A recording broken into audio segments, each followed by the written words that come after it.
Hello and welcome to this session. I'm Raghav and you can find all my work on my website automationstepbystep.com. In this session, we are going to see some very good features on sharing and collaboration in TestProject, and we will also see some more features. We are going to see how we can work in teams and invite users to our project, how to manage permissions, how we can copy our test case and keep a copy of our original test case. We will also see how we can create test code and its documentation. We will see some features on cloud executions and API. So let's get started, and I have already logged into my test project account, and here I have these projects, the first web project and mobile testing projects. All this we have created in the earlier session. Now if you go to any of your project, you will see this link for users. If you go to this, we have a option here where we can add users to this project. You can just provide an email of your teammate or the user that you want to add, and he will get a notification, and then he will get added to this project. For example, if I just want to add some users, I will give the email and let me say next. So this is already in use. Let me try some other email, and yes, you can see now I can also provide the privileges or make an administrator so that he will get access to all the projects, and then he will be an administrator, or I can grant access to specific projects from here. For example, I will only give access to first web project, and then I will say finish. Now you can see here an invitation is sent to this email ID, and then he will be able to manage this particular project.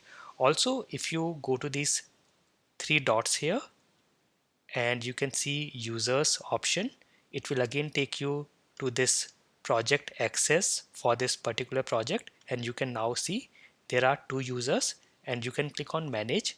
Again, you will go to this users section where you can manage the users. Now you can see here, as of now it is showing a single user, which is my user, and then in the invited section you can see this invitation. So this was an earlier invitation. So once we have this user accepting the invite, he will be able to do the changes in this project, and he will be displayed in the users. And again, you can invite a team member from here. If I click this, it will again take me to the same window. So you can invite from here as well, and you can manage the permissions from here. I will go back to my home screen, and if you go to your account here, again you will see this users option. It will take you again to the users section, or if I click on this invite teammate here, it will again take me to the window where I can provide an email and invite users. So this is how you can invite users and you can manage permissions on your projects in test project. And then if I go to any of the project, let me go inside this first web project, and here if I go to any of the test, so in my case I have added my test case inside a folder here, and if I click on this run button, here you can see it will show me all the agents which are available. We already have learned about agents in the earlier section, so you can see all these agents, and it will also show me agents from any other user who has created an agent and provided the agent to be available publicly. So if I go to my agents tab here, so you can see I'm on this particular system as of now, and it is in ready status, but I'm also getting the option of this Windows agent, because if I go here, you can see this is in public status, or the agent is made public, therefore I can access this agent as well. We have already seen this in the earlier session where we discussed about agents. And if I go back to my project and I will go to the test case, and you can see we have jobs here. Again, we have learned about jobs earlier. Now if I go to these job and click on these three dots and go to edit, here I can edit the name and description. If I go to next, I can here select the default agent. So if I select any default agent here, whenever I run this job, it will get executed on this particular agent which I select from here. So here I can select, and you can see here I'm getting these two agents, Raghav Windows and Raghav Mac. I can select any of these agents, and I can then select the default browser as well. So you can select a default agent and browsers for job execution. And then if you see here, in my case, I have categorized, or I have saved my test case inside a folder called demo here.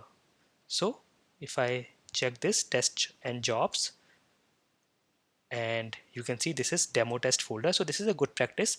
If you have lots of test cases, you can categorize and you can create folders, and here is the button to create a new folder, and then you can put your test cases there. Now if I go to my test case, here I have an option of copying my test case, copy to project, or move to folder. Now I can create multiple folders and I can move my test case within these folders. Sometimes when you have to make some changes in your test case and you also want to maintain the original copy, you have the option to copy to a project or move to a folder. You can create a separate project where you can keep your original test cases, or you can just create a folder within this project and keep a copy of your test cases. So just in case you want to revert back to the original test case or just want to keep a copy, you have the original test case available. So this is one of the options that you can use. And then if I go to executions, now here you can see as of now I have the option of executing on the agents that I have available and then on the browsers which are available on those agents. However, we can also do cloud executions.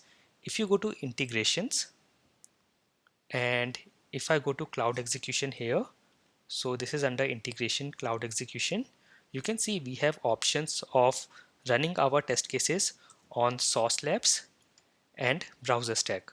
So these are available in the cloud, and you can just create an account. So we also have an option to sign up for a free trial from here. You can create your account on these platforms and then just use your username and access key, and you will get connected with these platforms, and then you will have the option of running your test cases on these cloud platforms as well. So if I go back to my test case, so here this is my test case here. And now once you have connected, you can also find the options for cloud executions here. So this is one of the options we have.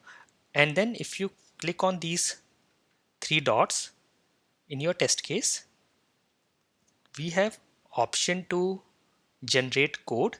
You can actually generate a code in Java and C# as of now. There will be more options in future, and then you can use the code in any of your personal projects as well. I will have a separate session to show you that. And again, if I click on these three dots, we have option of test document. So if I click this, it will download a documentation in Excel file. If I go and open this Excel file, you can see this is how it will look like. You will have the project details here, and then the test details, the ID, the name, the description, the web application details, the name and URL, and then the test parameters if you have, and then all the steps and their details, the comments, actions, elements, and all these things you will find here. So you can create a documentation like this. Also, if I go again to these three dots, we have option here for manual test. If I click on this, again it will download a Excel file and it will create a manual test or manual steps for our test case, kind of a documentation. Again here you will find test details and then the steps, description, and all the steps in details here. So this is again very good option. If you want to just create a documentation or save it as a manual test, you can do that. And then if I go to job, again you can see here we have an option of scheduling the job. So you can actually schedule the job on demand, one time, or recurring. You can set the time and you can run your job at your scheduled time.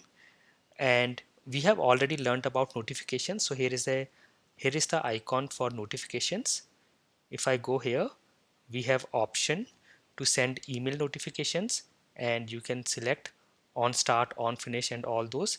We also have webhooks option where we can set up notification for Slack channels. All this we have learned earlier. If I go to integrations, and here we have webhook plus Slack. In the earlier session we have seen the Slack integration. Then in the integration section we have API. If I go to the API and go to API documentation, so here you will find all the RESTful APIs that you can use, and you can integrate from any external process or any external um, project that you want to integrate your test project with. For example, here it says test project exposes a RESTful API which allows R&D teams to schedule and trigger automation, get status and retrieve testing results, etc. So you can see we have lots of APIs here. For example, for agents, manage agents and operations, applications, and then job, and then we have project parameters and project operations, reports, packages, and so on. So if you go to any of these APIs, for example, if I click on this API which returns a specific project, you will find all the documentation here, the parameters, their description, the responses, and then the response codes. And here you can see all these options.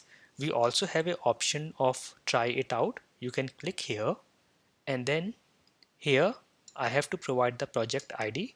So if I go to my project, I will go to my dashboard, and if I go to this, click on these three dots in my project, I will click on copy ID here and provide the project ID here and say execute. So this will execute and show me the response. As of now I am getting 401. I will have to check about this, but you can see this is how you can execute. You also get a curl command that you can directly run from the command line, and this is how you can use it. So you can also get these APIs and try it out in other tools like Postman or SoapUI, or whenever you want to integrate from any external process. There are lots of APIs that you can use. So all these operations you can do from the APIs. And then let me go back to my project, and in the job, if I go and click on these three dots, so here we have option to duplicate this job, copy ID, so you can get a ID of your job. If I go to edit, we have already seen we can do make changes, and we can also set default agents and browsers. All these things we can do, and we have already seen how to add users and manage users and how to provide permissions. So all this we can do in test project. I hope this was very useful for you. Thank you for watching.